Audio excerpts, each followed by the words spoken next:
342 дугаар цэцэрлэгийн бага бүлгийн багш болор ирдэг. Орос ардын үлгэр манжин. Эрдүрдийн цагт өвгөн ногооны талбай дээрээ манжин тарьж ийн.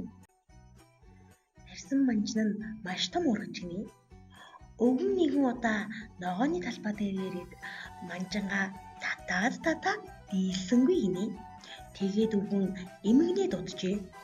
Эмгээ наашир энд том манжин байна. Тэгтэл эмгэн ирээд хөөх яасан том манжин бэ гэд эмгэн өвгнөөс өвгөн манжаагаас татаад тати хүчлээ яасан том манжин бэ гэд татаад дийлсэнгүй гинэ. Тэгээд эмгэн ач охиноо дуудаж гин. Ачхын минь наашир энд том манжин байна.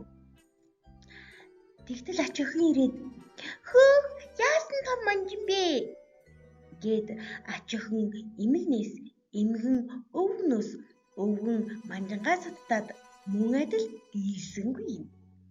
Ач охин нохоогоо дууджээ. Нохой наашир энд том манжин байна.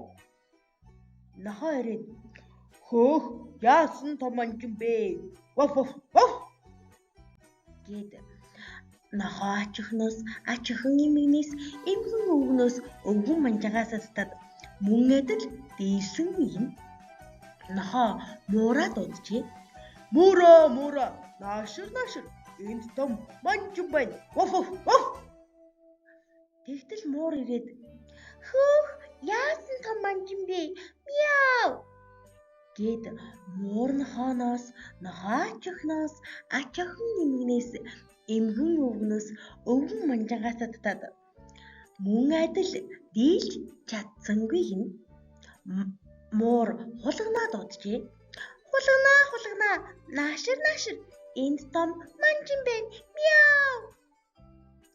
Тэгтэл муур ирээд хөөх яасан том манжин бэ гэд хулган муур нохооноос ач охин эмгэнээс эмгэн өвгнөөс өвгөн манжаагаас татаад тати хүчлээ яасан том манжин бэ гэд хамтын хүчээр манжангаа газраас сух татан гаргаж ирээд манжинтай сайхан шүл хийж угаад амар сайхандаа жаргаж гинэ.